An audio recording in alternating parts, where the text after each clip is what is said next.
was about a year ago when I found out that I was expecting, and it wasn't something I pictured in my life. I wasn't married. I wasn't through school yet. I wasn't through living my life yet. And as I was on the way to the doctor to have this confirmed, my sister-in-law was with me, and I kept saying, I made a mistake, and she stopped me and she said, Lauren, she said, you can't call this a mistake, she said, because God does not make mistakes.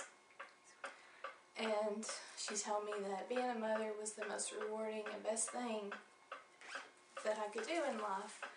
And at the time, I just found that so hard to believe, because all I could think about was the heartache that I was going to cause my parents and so many other people, and the disappointment that I would bring to them.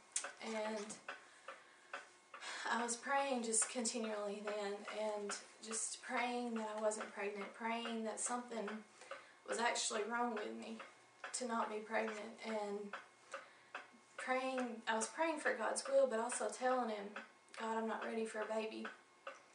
And, you know, you don't pray like that. You don't tell God what you're ready for, because He knows. He has a purpose and a will for everything in your life. And He knows what you're ready for and when you're ready for it, whether you know it yourself or not. And I kept coming to the verse, Jeremiah 29:11. For I know the plans I have for you. They are good, not for disaster. They give you a hope and a future. And even though it was so hard for me to believe this at the time, and reading this, I wasn't okay with having a baby. And I remember one Sunday morning, Brother Scott was preaching, and he was talking about his Sunday night message, and how he was going to be talking about life and abortion. And of course my ears just perked up, because I just found out, and I knew that I needed to be there. I knew I needed to hear what he was going to have to say. But of course, of all Sundays I was working, and I knew there was no way that I would be able to get out of it and get to come.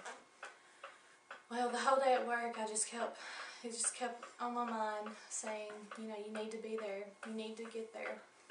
And I kept saying to myself, well, should I fake sick? Should I say there's an emergency and, you know, tell him that I have to leave, tell my boss I have to leave?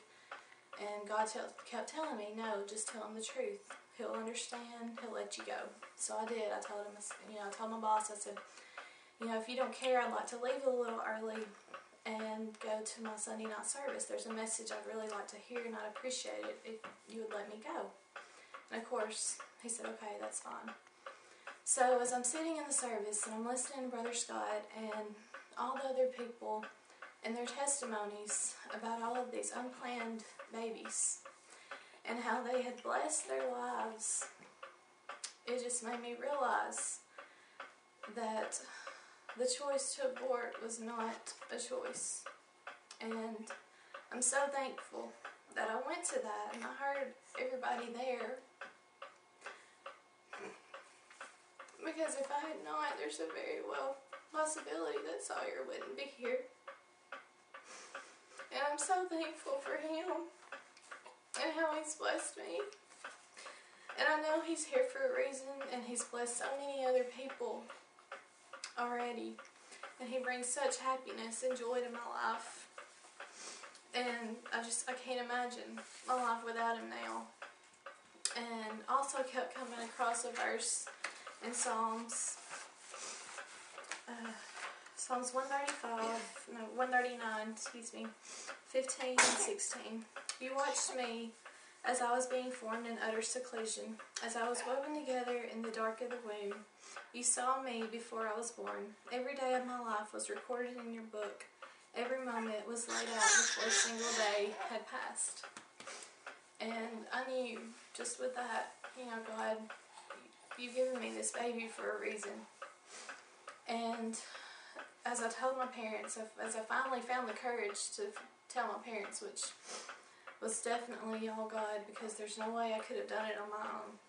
After I told them, my mother came to me with Psalms 139:14. I praise you because I'm fearfully and wonderfully made. And she told me how proud she was of me.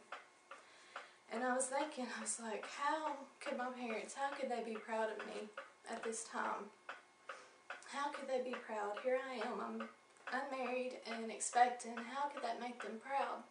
But she told me that she was proud of me for the decision I've already made to keep him. And I realized, you know, that I had made the right decision. And I remember in the beginning asking God, why me? Why, you know, I'm not ready for this baby. Why me? And then afterwards, now that he's here, I still ask, why me? But I ask, why did you choose me to bless this beautiful baby with? What have I done to deserve this? Because I don't. And I'm so thankful, but yet I'm so overwhelmed to know that God thinks enough of me to give me this God-sent child. And His purpose is already being fulfilled, and I know He just has even more to come.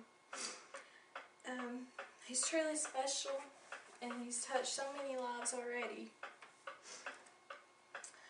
And at the time, you know, I'm so thankful that I made the right decision to keep him. But at the time, you know, I'm thankful. Where I thought at the time that I was saving his life by keeping him, He's really saved mine. And I'm so thankful for that.